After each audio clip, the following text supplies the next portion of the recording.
दुपारच्या जेवणासाठी मस्त आपण शेवग्याची आमटी तयार करूया। शेवगा स्वच्छ धुवून त्याचे उभे काप करून घ्यायचे। त्यामध्ये घालण्यासाठी टोमॅटो देखील हवे। टोमॅटो देखील 2 घेतलेले आहेत। कुकरच्या डब्यामध्ये शेवगा टोमॅटो ठेवायचे, त्यावर थोडंसं मीठ घालायचं आहे, कारण मीठ घातल्यामुळे चव चांगली येते। उकडताना 2 मीठ घालायचं। दुसऱ्या डब्यामध्ये आपल्याला 3 डाळी घ्यायचे, तूर मूग मसूर स्वच्छ धुवून शिजण्यासाठी पाणी घालायचं। तिसऱ्या डब्यामध्ये 1 वाटी तांदूळ 2 वाटी पाणी घालून आपल्याला भात करून घ्यायचा आहे। हे तिन्ही डबे आपण कुकरमध्ये ठेवणार आहोत। कुकरला 3 शिट्ट्या झाल्या की कुकर बंद करून घेऊया। भजे करण्यासाठी घोसावळा घेतलेला आहे, त्याचा वरचं साल काढून खिसून घेतला आहे। कुकरला 3 शिट्ट्या झाल्या, गॅस बंद केला। खिसलेल्या घोसावळ्यामध्ये बेसन मीठ ओवा लसूण वाटलेली हिरवी मिरची आवश्यकतेनुसार पाणी घालून पीठ बनवायचं आहे। हे 10 मिनिट झाकून ठेवूया।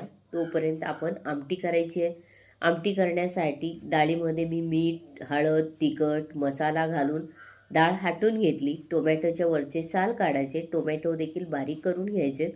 1 चमचा जिरे आमटीला मला वाटून घालायचे, त्यासाठी खलबत्त्यामध्ये वाटून घेतले। कढईमध्ये तेल घातलं, तेल गरम झाल्यावर त्यात जिरे झाल्यानंतर लसूण घातलं, लसूण परतून घ्यायचं आहे। त्यात कढीपत्ता हिंग टोमॅटो शेवगा घालून तेलामध्ये परतून घेऊ।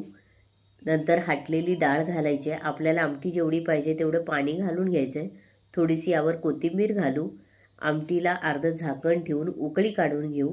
मस्त आपली शेवग्याची आमटी तयार झाली। भजे करण्यासाठी त्यामध्ये कोथिंबीर घातली, तेलाचं मोहन थोडासा सोडा पाणी घालून पीठ चांगलं फेटून घेतलं।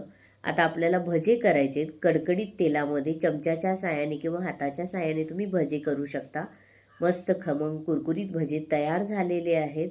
यासोबत खाण्यासाठी ज्वारीची पातळ भाकरी देखील आपल्याला तयार करून घ्यायची आहे। भाकरी देखील खाण्यासाठी तयार झालेली आहे।